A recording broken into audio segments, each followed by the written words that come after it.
കുറേ പേര് അതേന്നും പറഞ്ഞിട്ട് എന്നെ പീഡിപ്പിച്ചു, എന്നെ തൊട്ടു, എന്നെ പിടിച്ചു ഇടിച്ചു എന്നൊക്കെ പറഞ്ഞു ഇപ്പം ഒരുപാട് വീഡിയോ അങ്ങ് വൈറല്ല. അപ്പം ഓരോരുത്തരും അപ്പൊ ഫെയിമിന് വേണ്ടിയിട്ട് എന്തും വിളിച്ചു പറയാമെന്നുള്ള കുറെ ആൾക്കാരുടെ മനോഭാവത്തോടെ എനിക്ക് യോജിപ്പില്ല. ധ്യാൻ അസീസിക്ക ധർമ്മജനൊക്കെ നമ്മളെ ഭയങ്കര കെയറിങ് ആയിരുന്നു, ഭയങ്കര നമ്മളെ അടുത്തൊക്കെ ഒരു റെസ്പെക്ട്, നമുക്ക് വേണ്ട എല്ലാ ഇതും ഒരുക്കി തന്നു. ഈ പറയും പോലെ ടോയ്ലറ്റ് ഇല്ല, അതില്ല, ഇതില്ല, ആ ബുദ്ധിമുട്ടൊന്നും ഉണ്ടായിരുന്നില്ല. രാത്രി ആയതുകൊണ്ട് എനിക്ക് പ്രൊട്ടക്ഷൻ വേണ്ടി ആൾക്കാരെ വരെ നിർത്തിയാണ് ഷൂട്ട് ചെയ്യിപ്പിച്ചത്, അറിയാവോ? കേരള സ്റ്റേറ്റ് അവാർഡ് വന്നപ്പോൾ ഞങ്ങളെ പരിഗണിച്ചില്ല. ട്രാൻസ്വുമൺ ഞാൻ മാത്രമേ ഉള്ളൂ. പക്ഷെ ട്രാൻസ്വുമണിനെ സെൻട്രൽ ചെയ്ത് ട്രാൻസ്വുമണിനെ മാത്രം ഫോക്കസ് ചെയ്തുള്ള സിനിമ സെൻട്രൽ ക്യാരക്ടർ അതായിരുന്നു. അതിനകത്തുള്ള ഒരാൾക്ക് ഒരു ട്രാൻസ്വുമണിന് അവർ അവാർഡ് കൊടുത്തിരുന്നെങ്കിൽ അഭിമാനമായി. വളരെ നല്ല രീതിയിൽ ഷൂട്ട് കഴിഞ്ഞു. ആ ഷൂട്ടിനിടയിൽ എന്തെങ്കിലും താങ്കൾക്ക് നെഗറ്റീവായിട്ട് എന്തെങ്കിലും താങ്കളുടെ ജീവിതം ഇപ്പൊ സിനിമ ലോകത്ത് സംഭവിച്ചുകൊണ്ടിരിക്കുന്ന കാര്യങ്ങൾ അറിയല്ലേ, ഡെയിലി ഓരോരുത്തരുടെ പേരിൽ പീഡന പരാതികൾ ഉയർന്നു വരുന്ന കാലഘട്ടമാണ്. അപ്പോൾ അങ്ങനെ എന്തെങ്കിലും താങ്കൾക്ക് ഒരിക്കലും ജേണി എന്ന സിനിമയ്ക്കകത്ത് അദ്ദേഹം ആൽബർട്ട് സാറും അതുപോലെ അതിനകത്ത് ക്രൂസും ഒക്കെ ഭയങ്കര റെസ്പെക്റ്റും നമുക്ക് കിട്ടിയത് നമ്മൾ നല്ലതെങ്കിൽ നല്ലതെന്ന് തന്നെ പറയണം. ഒരിക്കലും നമ്മൾ ഒരു പ്രശസ്തിക്ക് വേണ്ടിയിട്ട് എന്തും വിളിച്ച് പറയാനുള്ള ഒരു ഇത് കാണിക്കാൻ പാടില്ല. അതിനകത്ത് സാറൊരു ദൈവത്തെ അല്ലെങ്കിൽ നമ്മളൊരു എത്ര നല്ല ഭംഗിയായിട്ട് എത്രയോ കെയർ ചെയ്യോ അത്രയും നന്നായിട്ട് കെയർ ചെയ്താണ് എന്നാ ഷൂട്ടിൽ അവർ നോക്കിയതും. പിന്നെ ഞാൻ രാത്രിയാണ് ഷൂട്ട്, രാത്രി ഫുൾ നൈറ്റാണ് ഷൂട്ട്. രാത്രി ആയതുകൊണ്ട് എനിക്ക് പ്രൊട്ടക്ഷൻ വേണ്ടി ആൾക്കാരെ വരെ നിർത്തിയാണ് ഷൂട്ട് ചെയ്യിപ്പിച്ചത്, അറിയാവോ? ബോഡി ഗാർഡിനെയൊക്കെ നിർത്തിയാണ് ഷൂട്ട് ചെയ്യിപ്പിച്ചത്. അതുകൊണ്ട് അതിന് ഭയങ്കര അഭിമാനമാണ്. സാറിൻ്റെ അടുത്ത് ഭയങ്കര ഒരു റെസ്പെക്റ്റ് ഉണ്ട് എനിക്ക് സാറിനോട്. പക്ഷേ അല്ലാണ്ട് തന്നെ ഒരുപാട് വർക്കുകൾ ഈ ഇടയ്ക്കൊക്കെ കുറേ സിനിമകളിലൊക്കെ എന്നെ വിളിച്ചു. അപ്പം ഞാനിങ്ങനെ ഇൻഡസ്ട്രിയിൽ നിൽക്കുന്ന ആളാണ് എന്നുള്ളത് കൊണ്ട് ഇപ്പോൾ ഒരു 2-3 ഇടയ്ക്കൊക്കെ കുറേ ആൾക്കാർ ഇതാണ് സിനിമാ മേഖലയിൽ നടക്കുന്ന കുറച്ച് വിഷയങ്ങളെന്ന് പറയുന്നത്. സിനിമയ്ക്ക് വേണ്ടി നമ്മളെ എന്തെങ്കിലും ചെയ്യാം അല്ലെങ്കിൽ നമ്മളുടെ സ്ത്രീകളെ ഉപയോഗിക്കാം എന്നുള്ള വേചന സിനിമകൾ എടുക്കുന്ന കുറെ ആൾക്കാരുണ്ട്, മനസ്സിലായി. അപ്പൊ അവിടെയാണ് അത് സ്റ്റോപ്പ് ചെയ്യിപ്പിക്കേണ്ടത്. അതിനു വേണ്ടിയിട്ട് സർക്കാരും ഈ പ്രൊഡ്യൂസേഴ്സ് അസോസിയേഷനും അമ്മയും ഫെഫ്കയും ഒക്കെ ചേർന്നിട്ട് ചെയ്യേണ്ട ഒരു കാര്യം എന്ന് വെച്ചാൽ അംഗീകാരമുള്ള അല്ലെങ്കിൽ അത്രയും ചെയ്യാൻ പറ്റാൻ ക്വാളിറ്റി ഉണ്ടെന്ന് തോന്നുന്ന സംഭവങ്ങൾ മാത്രം ഷൂട്ട് ചെയ്യാൻ സമ്മതിക്കാവൂ. ഈ ഒളിമറയിൽ പല സംഭവങ്ങൾ നടക്കുന്നുണ്ട്. ഈ ഇടയ്ക്ക് പല സിനിമകളും പകുതിക്ക് വെച്ച് നിർത്തിയിട്ട് പോകും. തട്ടിക്കൂട്ട്. അപ്പൊ അങ്ങനെ വരുമ്പോ ഞാൻ ഇടയ്ക്ക് ഒരു ഷൂട്ടിന് പോയത് ഞാൻ പെട്ടുപോയതാണ്. അവര് നോക്കിയപ്പോ 20ഓളം ലേഡീസ് ജൂനിയർ ആർട്ടിസ്റ്റ്, 20ഓളം ആണുങ്ങൾ എല്ലാവരും കൂടെ ഒരു ദിവസം വിളിച്ച് വരുത്തിക്കുന്നു ഷൂട്ട് ചെയ്യാൻ വേണ്ടിയിട്ട്. പെണ്ണുങ്ങളൊക്കെ വെയിറ്റ് ചെയ്തിരിക്കുകയാണ്, എൻ്റെ ക്യാരക്ടർ ഇപ്പോൾ വരും ചെയ്യാൻ വേണ്ടിയിട്ട്. അപ്പം അവർ അഭിനയിക്കണമെന്നുള്ള അപ്പം കല എന്ന് പറഞ്ഞാൽ എല്ലാവർക്കും ആഗ്രഹമുള്ള മനുഷ്യരാണ്, അതില്ലാത്തൊരു മനുഷ്യനും ഇല്ല. പക്ഷെ എല്ലാവർക്കും എന്നാലും അഭിനയിക്കണമെന്ന് ആഗ്രഹിക്കുന്ന ആൾക്കാരാണ്. പക്ഷെ ഇത്രയും ആൾക്കാർ വിളിച്ചുകൊണ്ടിരുത്തിയിട്ട് അതിനകത്ത് ഏത് കുട്ടി കൊള്ളാം, അതിനകത്ത് ഏത് ആൾക്കാർ കൊള്ളാം, അവരെ മാത്രം ഓരോരുത്തർക്ക് ഇൻട്രൊഡ്യൂസ് ചെയ്ത് കൊടുക്കുക. ഇത് ഓഡീഷൻ ആണോ പറഞ്ഞത്? അല്ല, പൂജ എന്ന് പറഞ്ഞ് വിളിച്ചു വരുത്തി പൂജയുടെ അന്ന് തന്നെ ഷൂട്ട് നടത്തുന്നതിന് വേണ്ടിയിട്ട് ആൾക്കാരൊക്കെ വിളിച്ചു വരുത്തിയിട്ട് ഓരോരുത്തരുടെ സീൻസൊക്കെ അങ്ങ് ക്രിയേറ്റ് ചെയ്ത് അപ്പം തന്നെ ഷൂട്ട് ചെയ്യുക. സ്പോട്ട് ഷൂട്ട് എന്ന് പറയില്ല. ഇപ്പൊ മോഹൻലാൽ അത് സിനിമയിലെ ഇത്ര മണിക്കൂറുണ്ട് ഇത്ര സിനിമ ചെയ്ത് തീർത്തതുപോലെ എത്ര സമയം പോയി ആ തട്ടിക്കൂട്ട് സാധനം? തട്ടിക്കൂട്ട് തന്നെ രാത്രി വരെ പോയി. ഞങ്ങൾ അങ്ങനെ ഇരുന്നു, വന്നു പോയില്ലേ, അപ്പം പിന്നെ അവിടെ തന്നെ ഇരുന്നു. അപ്പം ഇതൊക്കെ ഈ മേഖലയ്ക്കകത്ത് നടക്കുന്ന കുറേ അനീതികളാണ്. അപ്പം ഇതൊക്കെയാണ് ചെറുക്കേണ്ടത്. ഈ ഒരു സംഭവങ്ങൾ പീഡനങ്ങളും കാര്യങ്ങളും ഒക്കെ ഉണ്ടാവുന്നതും അങ്ങനെയൊക്കെ വരുമ്പോഴുള്ള സംഭവങ്ങളിൽ ചെന്ന് വീഴുമ്പോഴാണ് ഈ പ്രശ്നങ്ങൾ ഉണ്ടാകുന്നത്. നല്ല സിനിമകൾ ചെയ്യുന്ന ആൾക്കാരുണ്ട്, അവരെപ്പോഴും ബഹുമാനിക്കുന്നു. നല്ല സിനിമകൾ ചെയ്ത ആൾക്കാരുടെ പേരിലാണ് ഈ ആരോപണങ്ങൾ ഉണ്ടാവുന്നുണ്ട്. വിഷമമാണ്. കാരണം ഒരു സ്ത്രീ എന്ന ഇത് നോക്കുമ്പോൾ അവരെ നമ്മളെപ്പോഴും മാനിക്കണം, നമ്മൾ ചേർത്ത് നിർത്തണം, ചേർത്ത് പിടിക്കണം. അതിന്റെ സത്യാവസ്ഥ എന്താണെന്ന് നമുക്ക് ആർക്കും അറിയില്ല. അതിന്റെ സത്യം എന്താണെന്ന് കോടതിയിൽ തെളിയട്ടെ. അന്ന് നമ്മൾ അത് തെറ്റായിരുന്നു, ഇന്ന ആൾ ചെയ്തത് തെറ്റാണെന്ന് നമ്മൾ വിധി വന്നതിന് ശേഷം നമുക്ക് പറയാം. നമ്മൾ മുൻകൂട്ടി ഇവിടെ ഇരുന്ന് വിധി പ്രഖ്യാപിക്കുക ഇയാൾ തെറ്റുകാരനാണെന്ന് പറഞ്ഞിട്ടൊന്നും ഒരു കാര്യവും ഇല്ല. അപ്പം അതിനകത്ത് എന്താണ്, അപ്പം ഇങ്ങനെ ഒരു അവസ്ഥയിൽ പെട്ടു എന്ന് അവർ പറയുമ്പോൾ പെട്ടതാണ്, അവർ ചുമ്മാ പറയില്ലല്ലോ. അപ്പൊ നമ്മൾ അതിന് ചേർത്ത് നിർത്താനേ ഞാൻ നോക്കത്തുള്ളൂ. അതുപോലെ തന്നെ ഇപ്പോൾ ഉള്ള എല്ലാ ആരോപണങ്ങളും ഇപ്പൊ നമുക്ക് ചേർത്ത് നിർത്താൻ പറ്റില്ല. ഉഡായിപ്പ് പറയുന്ന ആൾക്കാരും ഉണ്ടേ. ഇപ്പം അങ്ങനെ ഒരു സംഭവം വരുമ്പോൾ കുറേ പേര് അതേന്നും പറഞ്ഞിട്ട് എന്നെ പീഡിപ്പിച്ചു, എന്നെ തൊട്ടു, എന്നെ പിടിച്ചു ഇടിച്ചു എന്നൊക്കെ പറഞ്ഞു ഇപ്പം ഒരുപാട് വീഡിയോ അങ്ങ് വൈറല്ല.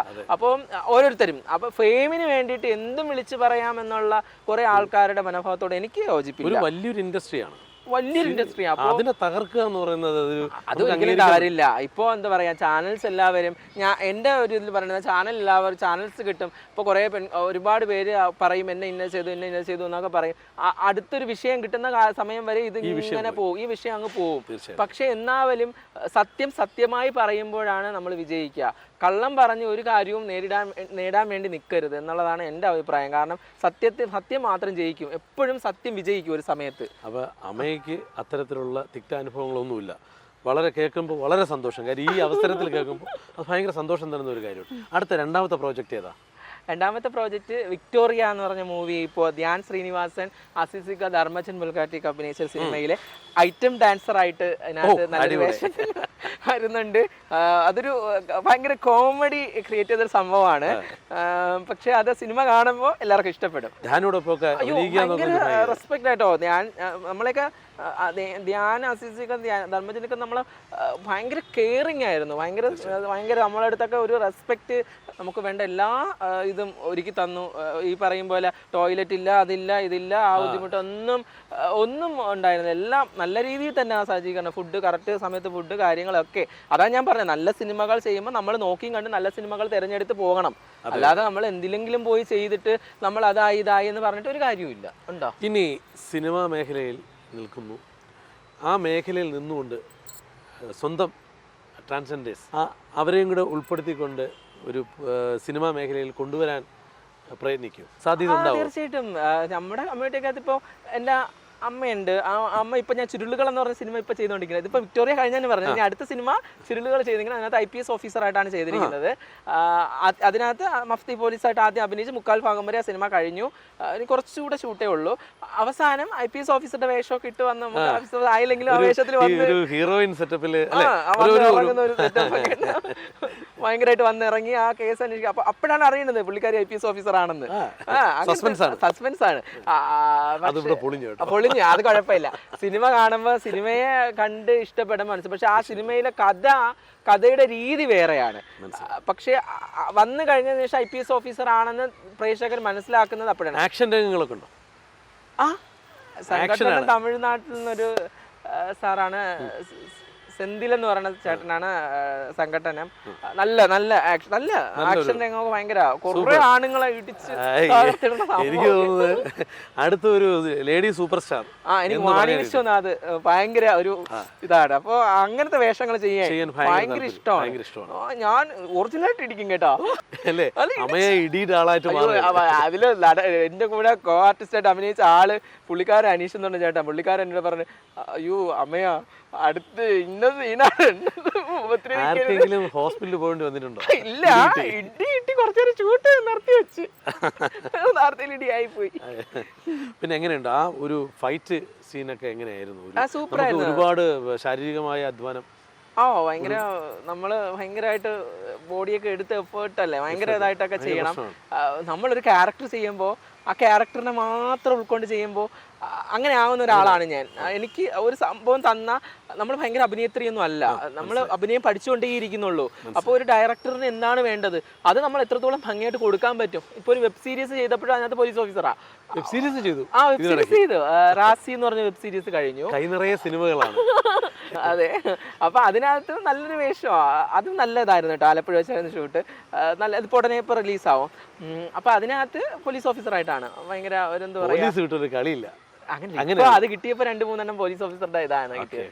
അപ്പോൾ ഈ ഇടിവേഷങ്ങളല്ലാതെ ഒരു ഫീമെയിൽ ഓറിയൻറ്റഡ് ആയിട്ടുള്ള നല്ലൊരു സബ്ജക്റ്റ് വന്ന ഒരു കൂടുതൽ നമുക്ക് നമ്മുടെ ഉള്ളിലുള്ള കഴിവൊക്കെ പുറത്ത് കാണിക്കാൻ പറ്റുന്ന ഒരു മഞ്ജു വാര്യർ എന്നൊക്കെ നമ്മൾ പറയും പോലെ അത്തരം വേഷം വന്ന അമ്മ എങ്ങനെയായിരിക്കും? അത്തരം വേഷങ്ങൾ വരണം, അത് സ്വീകരിക്കണം. അതിനുവേണ്ടിയാണ് ആഗ്രഹിക്കുന്നത്. കാരണം ഞാനെന്നല്ല, ഞങ്ങളെപ്പോലെയുള്ള എല്ലാ ഫ്രണ്ട്സും ഒരുപാട് ഇപ്പോൾ കുറച്ച് പേര് അഭിനയിക്കുന്ന ആൾക്കാർ, ട്രാൻസ് കമ്മ്യൂണിറ്റി, നമ്മുടെ കമ്മ്യൂണിറ്റിക്കകത്ത് കുറച്ചൊരു 7-8 പേര് അഭിനയിക്കുന്ന ആൾക്കാരുണ്ട്. ഫെയിമായിട്ട് നിൽക്കും. പഞ്ചലി അമീർ, റിയ ഇഷ, പിന്നെ സീതൽ ശ്യാം, അതുപോലെ നാദ്ര മെഹ്റിൻ, അമയ പ്രസാദ്. അപ്പൊ ഇങ്ങനെ പറയാൻ. അപ്പൊ ഈ ഒരു ശ്രുതി സിത്താര, അപ്പൊ ഈ ഒരു കൂട്ടുകെട്ടില് നമ്മൾക്കൊക്കെയും സ്ത്രീ കഥാപാത്രങ്ങൾ തരാൻ. ഇപ്പൊ ചുരുളുകളിനകത്ത് ഞാൻ സ്ത്രീ കഥാപാത്രമാണ് ചെയ്തേക്കുന്നത്. പോലീസ് ഓഫീസർ ആണെങ്കിൽ സ്ത്രീ കഥാപാത്രമാണ് ചെയ്തേക്കുന്നത്. അതൊരു പോലീസ് ഓഫീസർ വേഷം. പക്ഷെ എനിക്ക് ക്യാരക്ടർ റോൾ ഇത് കൂടി നല്ല തന്മയത്തോടു കൂടി കുറച്ചുകൂടെ ചെയ്യാൻ പറ്റുന്ന ഒരുപാട് നല്ല നല്ല വേഷങ്ങൾ, മറ്റുള്ളവർ കൊടുക്കുന്ന വേഷങ്ങളൊക്കെ ഈ കാണുന്ന സംവിധായകന്മാർ നമുക്ക് തന്നാൽ ഒരുപാട് സന്തോഷമാണ്. അങ്ങനത്തെ വേഷങ്ങൾ കിട്ടണം. ചെയ്യുമോ? തകർക്കും. ഇത്രയും കാര്യങ്ങൾ ചോദിച്ചില്ല, ഞാൻ ഒന്ന് രണ്ട് കാര്യങ്ങൾ സംഘടനയായിട്ട് ബന്ധം. ഇപ്പോൾ ഈ ട്രാൻസ് വുമണിലോട്ട് ഒരു ചേഞ്ച്, അവർക്ക് മെഡിക്കലി ഒരുപാട് പ്രശ്നങ്ങൾ, ഇഷ്യൂസ് ഉണ്ട്. അപ്പോൾ അത് ഒരുപാട് ഭീമമായ തുക അതിന് വേണ്ടി വരുന്നുണ്ട്.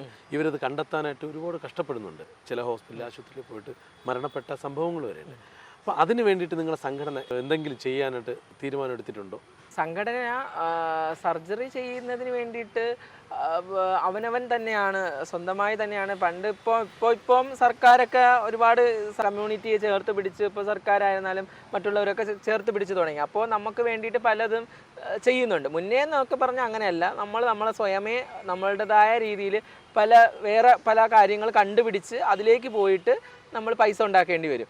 ആ പൈസ കൊണ്ടായിരിക്കും സർജറി ചെയ്യുന്നത്. ഇപ്പോൾ പല കാര്യങ്ങളും ആനുകൂല്യങ്ങളൊക്കെ കിട്ടി തുടങ്ങി. ഇപ്പോൾ തന്നെ സുരേഷ് ഗോപി 25 ലക്ഷം രൂപ കൊടുത്തു. ഈ ഓപ്പറേഷൻസും പല പകുതി വെച്ച് നിന്നിട്ട് അല്ലെങ്കിൽ അത് പൂർത്തിയാവാതെ മരണപ്പെട്ടു പോകുന്ന അത് മെയിൻ കാരണം എന്താണെന്ന് വെച്ച് കഴിഞ്ഞാൽ, അന്നത്തെ സമയത്തൊക്കെ സർജറി എന്തെന്നോ അല്ലെങ്കിൽ എങ്ങനെ ചെയ്യണമെന്നോ ഒന്നും അറിയാതെ പോയി പോകുന്നതാണ്.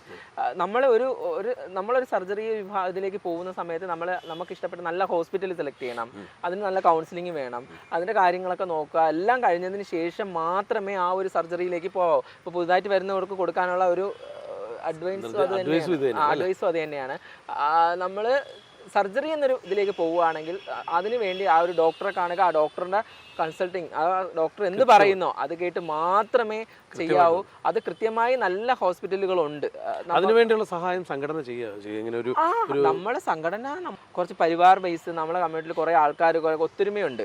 അതിനകത്ത് ഒരാൾ ഒരു സ്ഥലത്ത് പോകുമ്പോൾ ഇന്ന സ്ഥലത്താണ് പോകുന്നത് എന്നുള്ളത് പറഞ്ഞ് പോവാൻ ഇപ്പം പറ്റും. പണ്ട് അങ്ങനെയല്ല, അവരുടെ അടുത്ത് ഇന്നടുത്ത് പോയാൽ മതി, അവിടെ കൊള്ളാവൂ, ഇന്ന ആൾക്കാർ ചെയ്ത എക്സ്പീരിയൻസ് വെച്ച് നോക്കും, നമ്മളൊക്കെ ചെയ്തിട്ടുള്ളത് കൊണ്ട് അവിടെ കൊള്ളാം, അല്ലെങ്കിൽ കൊള്ളില്ലെങ്കിൽ കൊള്ളില്ല എന്ന് നോക്കി ഇപ്പം അങ്ങനെ ഒരുപാട് കാര്യങ്ങൾ വന്നിട്ടുണ്ട്. അപ്പോൾ അതുകൊണ്ട് നമുക്ക് അവർക്ക് നിർദ്ദേശങ്ങൾ കൊടുക്കാനും മാർഗ്ഗനിർദ്ദേശങ്ങൾ നൽകാനും ഒക്കെ പറ്റുന്നുണ്ട്. അപ്പോൾ അതനുസരിച്ച് മാത്രമാണ് ഇപ്പോൾ എല്ലാവരും സർജറിക്കും മറ്റു കാര്യങ്ങൾക്കൊക്കെ പോകുന്നത്. സർക്കാർ സംവിധാനങ്ങളെയൊക്കെ നിങ്ങൾ അതിനിപ്പോൾ ഏത് സർക്കാർ വന്നാലും, ഇപ്പോൾ ഉള്ള സർക്കാർ ഞങ്ങൾക്ക് അതിനുള്ള ആനുകൂല്യങ്ങളൊക്കെ തരുന്നുണ്ട്. സർജറി കഴിഞ്ഞതിന് ശേഷം ഈ കേന്ദ്ര ഗവൺമെന്റ് എന്തെങ്കിലും ആനുകൂല്യങ്ങളൊക്കെ കിട്ടാൻ സാധ്യത? കേന്ദ്ര ഗവൺമെന്റിന്റെ നാഷണൽ ബേസ് ചെയ്തൊക്കെ ഇതുവരെയും അങ്ങനെ ഒന്നും വന്നിട്ടില്ല സത്യത്തിൽ. അതിനുവേണ്ടി എന്തെങ്കിലും ശ്രമങ്ങൾ നിങ്ങളുടെ ഭാഗത്തുനിന്നുണ്ടായോ? നടത്തുന്നുണ്ട് ശ്രമങ്ങൾ. നമ്മൾ പലയിടത്തും പറയുക എന്നുള്ളത്, കിട്ടുക എന്നുള്ളത് നമ്മൾക്കല്ലല്ലോ, അവരല്ലേ തരേണ്ടത്. ഇതുവരെ അങ്ങനെയൊന്നും കിട്ടിയിട്ടില്ല. ID കാർഡ് മാത്രം, കേന്ദ്ര ഗവൺമെന്റിന്റെ ID card, national ID card, ട്രാൻസ്ജെൻഡേഴ്സിന്റെ ID കാർഡ് മാത്രം ഇത് ചെയ്തിട്ടുണ്ട്. അപ്പോൾ കൈ നിറയെ സിനിമകൾ ഉണ്ടാവട്ടെ, ഒരുപാട് പുതിയ വേഷങ്ങൾ ചെയ്യാൻ പറ്റട്ടെ.